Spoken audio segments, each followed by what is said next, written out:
voir le chapitre 7, critères de divisibilité par 4. C'est le dernier chapitre qui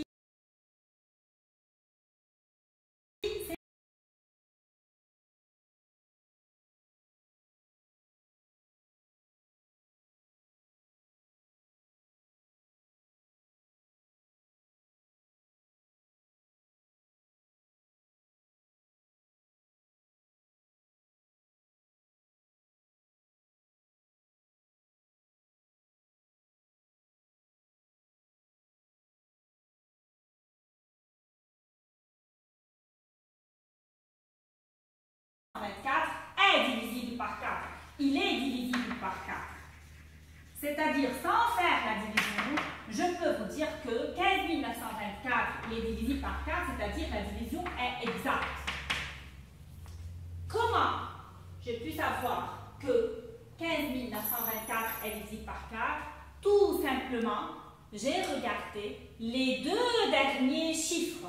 Les deux derniers, c'est-à-dire le chiffre des unités et le chiffre des dizaines.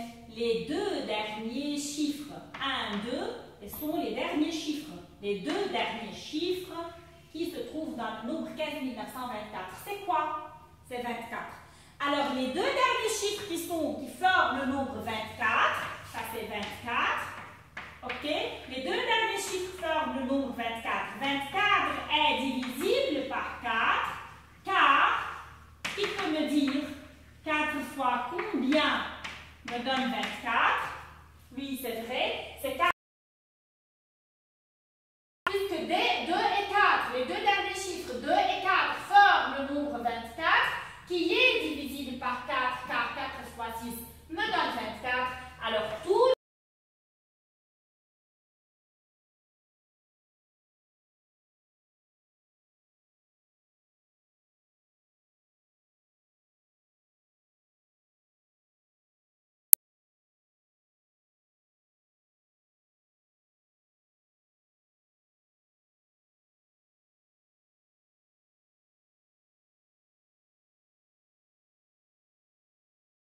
si j'ai 13 918, quels sont les deux derniers chiffres? Les deux derniers chiffres sont 1 et 8. Ils forment quel nombre? Ils forment le nombre 18. Est-ce que 18 est divisible par 4? Est-ce qu'il y a un nombre fois 4 qui me donne 18? Non, bien sûr, il n'y a pas un nombre fois 4 qui me donne 18. Il n'y a pas. Donc, 18 n'est pas divisible par 4. Alors, 13 918 n'est pas divisible par 4. Mais parfois, une petite remarque, je vais vous donner une petite remarque. Parfois, on a besoin de faire une petite division. On va voir quand est-ce et pourquoi. Si j'ai le nombre 9700, disons 97 368, ok? Les deux derniers chiffres sont 6 et 8. Ils forment le nombre 68. Mais je ne peux pas savoir si 68 est divisible par 4. Car je ne sais pas 4 fois combien me donne 68, ou bien s'il y a un nombre fois 4 qui me donne 68. Alors tout simplement, je fais seulement la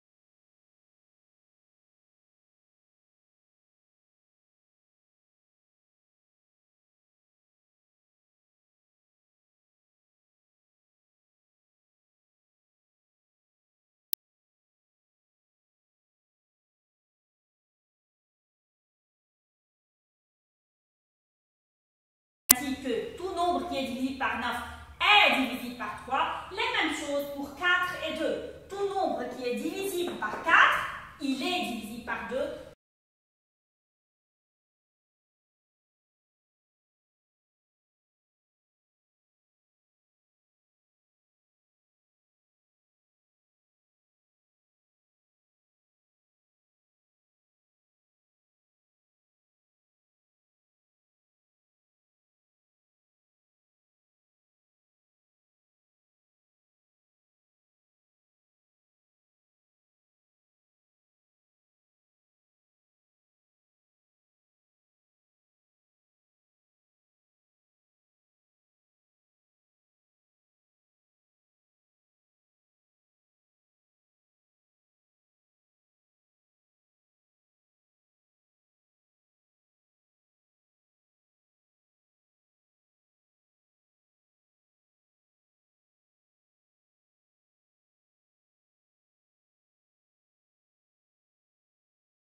divisible par 4.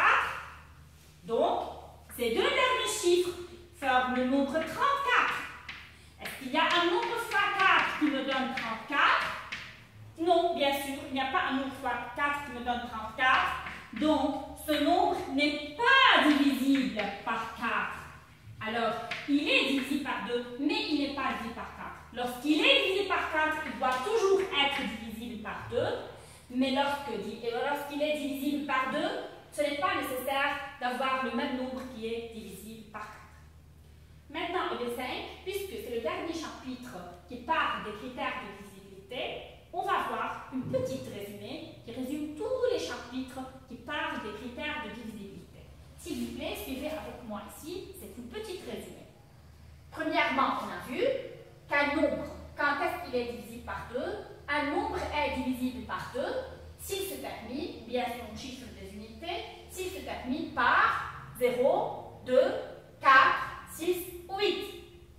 On a vu qu'un nombre est divisible par 5 s'il se termine par 0 ou 5. Un nombre, il est divisible par 10 s'il se termine par 0. On a vu aussi qu'un nombre est divisible par 3 si la somme, je répète la somme, c'est-à-dire je fais l'addition, c'est-à-dire plus, la somme de ces chiffres est divisible par 3. La même chose pour critère de 9, c'est-à-dire un nombre est divisible par 9. Si la somme de ces chiffres, je fais plus de ces chiffres, la somme de ces chiffres est divisible par 9. Et aujourd'hui, on a vu qu'un nombre est divisible par 4 si ces deux derniers chiffres forment un nombre divisible par 4. Donc, voilà tous les critères qu'on va voir pour 2, 5, 10, 3, 9 et 4. Maintenant, quelques remarques qu'on a vues dans ces chapitres-là, je veux les répéter. Premièrement, tout nombre qui est divisible par 2, il est appelé un nombre pair. Donc, tout nombre qui est divisible par 2 est appelé un nombre pair. Tout nombre qui n'est pas divisible par 2 est appelé nombre impair. Je veux vous rappeler, il est impair lorsqu'il se termine par 1, 3, 5, 7 et 9. Il n'est pas divisible par 2, donc il est impair. Un nombre qui est divisible par 10 est à la fois divisible par 2 et par 5. Tout nombre qui est divisible par 4 est divisible par 2, mais le contraire n'est pas juste. Tout nombre qui est divisible par 9 est divisible par 3, aussi le contraire n'est pas juste. Comme ça, on a terminé tous les critères de divisibilité. Maintenant, pour ce dernier chapitre, chapitre 7, on va faire les exercices, puis on va prendre un cours supplémentaire, une fiche supplémentaire et à la fin, un petit test.